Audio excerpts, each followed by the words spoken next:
काली रात की हवेली, सुनसान गांव। बिहार के एक छोटे से गांव मिठापुर के किनारे एक पुरानी हवेली खड़ी थी। दिन में भी वो जगह अजीब लगती थी, लेकिन रात होते ही वहां का माहौल डर से भर जाता था। लोग कहते थे वहां कोई रहता है जो जिंदा नहीं है। शहर से आया 14 साल का आरव अपनी नानी के घर छुट्टियां बिताने आया था। वो बहादुर था और भूत प्रेत की बातों पर विश्वास नहीं करता था। हवेली की कहानी सुनकर उसकी उत्सुकता और बढ़ गई। नानी ने सख्त आवाज में कहा, उस हवेली के पास मत जाना बेटा, वहाँ जाने वाले लोग बदल कर लौटते हैं। आरव मुस्कुराया, लेकिन उसके मन में सवालों का तूफान था। एक शाम सूरज ढलते ही आसमान लाल हो गया, हवा अचानक ठंडी हो गई। उसी वक्त आरव ने तय किया आज वो हवेली जरूर देखेगा।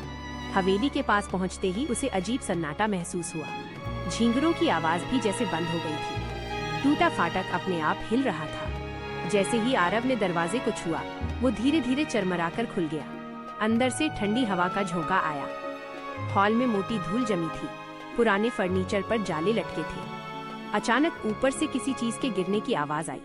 सीढ़ियों के पास उसे लगा जैसे कोई काली परछाई फिसलकर गायब हो गई। उसका दिल तेज धड़कने लगा। दीवार पर लगी घड़ी बंद थी, लेकिन अचानक टिक टिक टिक घड़ी अपने आप चलने लगी। आरव के कान के पास धीमी आवाज आई, यहाँ से चले जाओ। वो घबरा गया, पर पीछे मुड़कर देखा कोई नहीं था। डर के बावजूद वो सीढ़ियां चढ़ गया। ऊपर का गलियारा और भी ठंडा था। एक दरवाजा अंदर से खटखटा रहा था। बाहर पुराना ताला लटका था। पास के कमरे में उसे एक पुरानी डायरी मिली। पहले पन्ने पे लिखा था, अगर तुम ये पढ़ रहे हो तो देर हो चुकी है। डायरी में बार बार एक नाम लिखा था, मीरा। साथ में अजीब चित्र बने थे। उस रात आरव ने सपना देखा, एक लड़की धुएं में खड़ी थी और उसे बुला रही थी। अगले दिन वो फिर पहुंचा। इस बार हवेली और भी खामोश थी। एक कमरे में बड़ा आईना था। उसमें आरव की जगह एक लड़की का धुंधला चेहरा दिखा। पीछे से आवाज आई, आरव। अब उसे सच में डर लगने लगा। फर्श के नीचे छिपा दरवाजा मिला। वो धीरे धीरे खुला। तहखाने की दीवारें काली पड़ी थीं, जैसे कभी आग लगी हो। डायरी के नए पन्ने में लिखा था, आग, चीखें और हम फंस गए। गांव के बुजुर्ग बोले, सालों पहले उस हवेली में भयानक आग लगी थी। कहा जाता था एक लड़की की इच्छा अधूरी रह गई थी। डायरी में लिखा था, मीरा अपनी गुड़िया ढूंढ रही है। आरव ने हवेली का हर कमरा खंगालना शुरू किया। जैसे जैसे वो खोजता गया, दरवाजे अपने आप बंद खुलने लगे। अचानक पूरे घर में कदमों की आवाज गूंजने लगी। तहखाने में उसे मिट्टी के नीचे कुछ दबा मिला। वह एक आधी जली गुड़िया थी। जैसे ही उसने गुड़िया उठाई, पूरा घर शांत हो गया।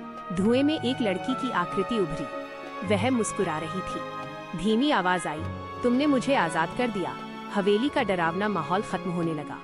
आरव घर लौट आया, लेकिन उसके मन में डर बाकी था।